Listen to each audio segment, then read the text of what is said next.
I'm Teisha Bader with the JBS News Update for Monday, July the 25th, 2016.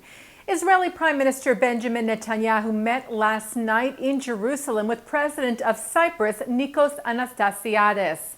The two leaders were said to have discussed the threat of terrorism and cooperation in fighting it. Also, they addressed other areas of cooperation. Anastasiades reportedly planned the Israel visit to address some concerns that Cyprus has over Israel's recent reconciliation with Cypriot rival country Turkey, and to talk about a pipeline that is planning to go from Israeli waters to Turkish waters, which will pass through the Cypriot economic zone. Netanyahu expressed to Anastasiades that Israel has no intention of harming joint Israeli-Cypriot interests, and that it would do its best to work with Cyprus to protect its interests. And the two leaders released a statement at the end of the meeting today that all disagreements between them had been resolved. Meanwhile, Israel's Foreign Ministry Director General Dori Gold met yesterday with retired Saudi Arabian General Anwar Eshki in a rare meeting. Foreign Ministry spokesman Emmanuel Nachshon said the meeting took place at Jerusalem's King David Hotel, but no further information was given. Israeli media reported that Eshki was leading a delegation of businessmen and academics on a mission to promote a stalled Saudi-led 2002 Arab Peace Initiative. Israeli media also reported that Eshki met with Major General Yoav Mordechai of the IDF, who heads Kogat, which is the military body that coordinates Israeli activities in the West Bank and Gaza, and also met in the West Bank with some members of Israel's Knesset from the opposition party. Eshki also reportedly sat down with Palestinian Authority President Mahmoud Abbas in Ramallah. The Times of Israel reports that Eshki told Israel's army radio that there must first be peace with the Palestinians, and then the Arab world would follow, citing Eshki as saying there will be no peace with Arab countries before there is peace with the Palestinians. He added that if the conflict is resolved, the countries that exploit the Palestinian issue, namely Iran, will no longer be able to capitalize on it. And Israel's foreign ministry said on Friday that Gold met earlier this month with President of Chad, Idris Deby, at his palace in the city of Fada. The Republic of Chad severed diplomatic ties with Israel back in the 1970s. And while the meeting this month did not entail the formal renewal of relations, Foreign Ministry spokesman Nachshon said that it was an important step in Israel's relations with Chad. The meeting followed Israel's announcement earlier that week, as we reported to you, that it reestablished ties with the Republic of Guinea.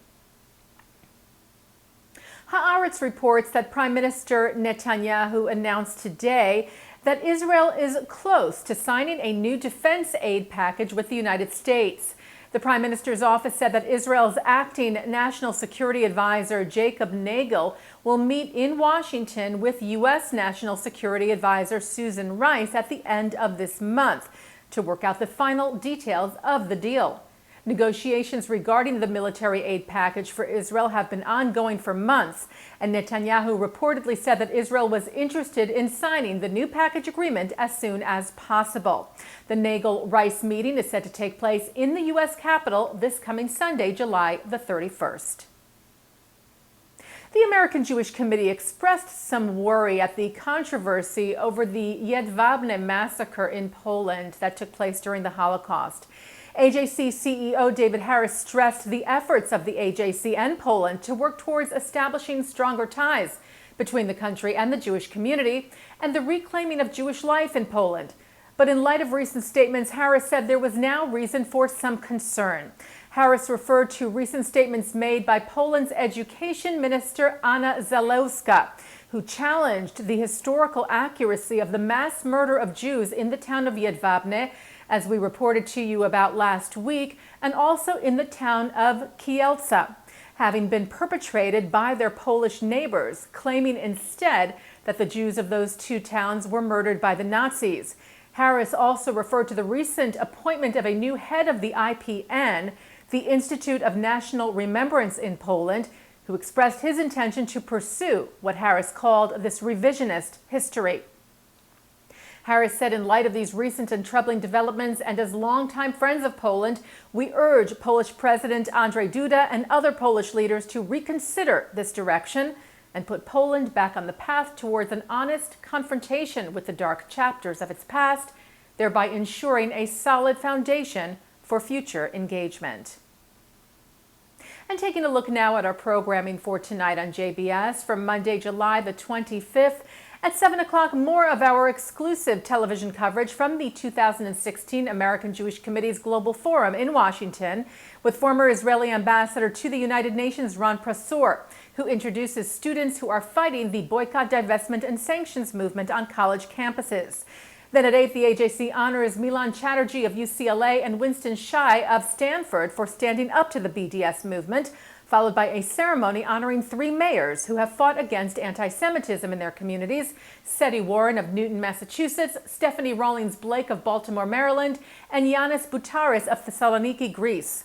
At 9 o'clock, Mark Golub sits down for a panel discussion on whether J Street is a pro-Israel organization and whether it should be included in the Jewish Big Tent, as well as other issues, together with Stephen Boehm, Eric Yaffe, and Betty Ehrenberg, and Professor Thane Rosenbaum. And that's the JBS News Update for Monday, July the 25th, 2016. I'm Teisha Bader.